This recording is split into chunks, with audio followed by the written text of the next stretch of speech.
પાટીદાર અનામત આંદોલનથી જાણીતા બનેલા અને વિરંગામના ધારાસભ્ય હાર્દિક પટેલ પણ રૂપાલાના નિવેદનને લઈને રોષનો ભોગ બન્યા છે. ક્યાંની વાત છે, વિગતે વાત કરીશું. નમસ્કાર, આપ જોઈ રહ્યા છો નવજીવન ન્યૂઝ અને હું છું આપની સાથે તોફિક ગાંચી. રૂપાલા મામલે ભાજપની ઘેટી ભરાઈ ગઈ છે અને દિવસે ને દિવસે ક્ષત્રિય સમાજના લોકો ભાજપના નેતાઓનો અને રૂપાલાનો વિરોધ પણ કરી રહ્યા છે. તેવામાં વિરંગામના જે ધારાસભ્ય છે હાર્દિક પટેલ, તે પણ આ રૂપાલાના નિવેદનને લઈને આજે રોષનો ભોગ બન્યા હતા. હાર્દિક પટેલ ચૂંટણી પ્રચાર માટે પહોંચ્યા હતા જખવાડા, જ્યાં એક મંદિરે તે દર્શન કરવા પહોંચ્યા હતા, પરંતુ ત્યાં ક્ષત્રિય સમાજના લોકોએ આ ગામમાં ભાજપના લોકોની પ્રવેશબંધી છે તેવા બેનરો લગાવ્યા હતા અને હાર્દિક પટેલ જ્યારે દર્શન કરી બહાર આવતા હતા તે સમયે આ ક્ષત્રિય સમાજના આગેવાન અને લોકોએ પોતાનો વિરોધ દર્શાવ્યો હતો અને પરસોત્તમ રૂપાલાનું જે નિવેદન છે તેને પણ તેઓએ વખોડ્યું હતું. સૌપ્રથમ તો હાર્દિક પટેલનો જે વિરોધ થયો છે તેના કેટલાક દ્રશ્યો અમારી પાસે છે, તે આપ જુઓ.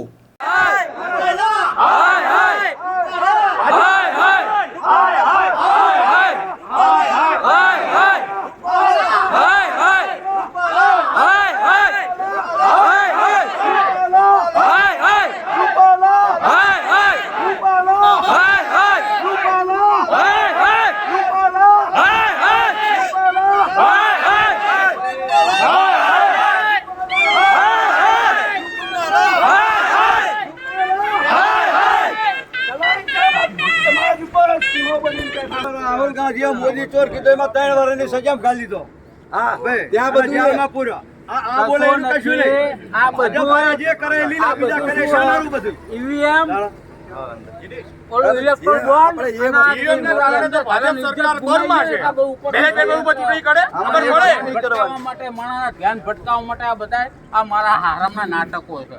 તમે ભાઈ કરે જો કોઈ અપરાધ નથી, ના બાબા તમે બોલવાનું જ ના આવે. હવે કામ અમારી પાસે નહીં આવે. વિક્રમ તમારા બોલવાનું જ ના આવે. પછી અને એસો બાજુ બીજી ચૂંટણી વાર આવશે. હા, એમપી માં ચાલુ થયું. હા, અને જો એસો બીજી ચૂંટણી વાર આવશે. આ સાંભળો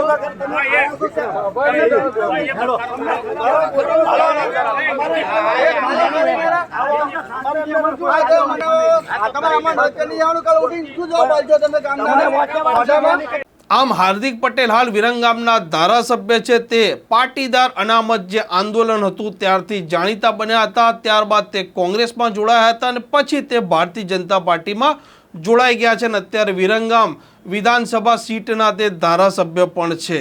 આમ હાર્દિક પટેલ પણ રૂપાલા મામલે આ રોષનો ભોગ બન્યા છે અને ગુજરાતના ઘણા જિલ્લા તેમજ ઘણા ગામડા તેમજ તાલુકાઓમાં પણ ક્ષત્રિય સમાજના લોકો ભારતીય જનતા પાર્ટીના નેતાઓની પ્રવેશબંધી ફરમાવી છે અને તેઓ એક વાત પર અડગ છે કે રૂપાલાની રાજકોટ બેઠકની ઉમેદવારી ભારતીય જનતા પાર્ટી રદ કરે, અન્યથા ભાજપનો ગામે ગામ અને ઠેર ઠેર વિરોધ થશે અને લોકસભાની જે ચૂંટણી છે તેમાં પણ ભારતીય જનતા પાર્ટીએ માઠા પરિણામ ભોગવવા પડશે. આ પ્રકારના સમાચાર, આ પ્રકારની અંદરની વાતો જો આપને પસંદ આવતી હોય તો નવજીવન ન્યૂઝની આ ચેનલને સબસ્ક્રાઇબ કરવાનું ભૂલતા નહીં. બેલ આઇકોન અવશ્ય દબાવજો. નમસ્કાર.